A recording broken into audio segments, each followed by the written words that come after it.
চলো পাশের বাসার ভাবি শাক লাগাইছে, ডাঁটা শাক। বলতেছিল ভাবি কখন খাবেন। পরে গেলাম, গিয়ে ভাবির কাছ থেকে কিনে আনলাম আর তোমাদের সাথেও শেয়ার করলাম। ভাবির কাছে জাম্বুরা ধরছে, ভাবি একটা সুন্দর মুরগির বাসা বানাইছে। তারপর উঠানের এক পাশে ডাঁটা শাক লাগাইছে আর এই যে জাম্বুরা ধরছে, তা খুব সুন্দর লাগতেছে। আর ভাবিকে বললাম দাও আমাকে 20 টাকার শাক দাও। তারপরে নিয়ে আসলাম 20 টাকার শাক। এরপরে আনার পরে আমি ভালো করে ধুয়ে কুটে শুধু রসুন আর কাঁচামরিচ দিয়ে ভাজি করলাম, কারণ এর মধ্যে কোনো ভেজাল নেই। আর সাথে সাথে তুলে নিয়ে আসছি, এই জন্য খুবই মজা হবে।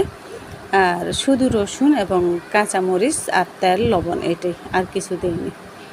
খেতে কিন্তু অসাধারণ ছিল, কারণ সাথে সাথে আমি রান্না করছি।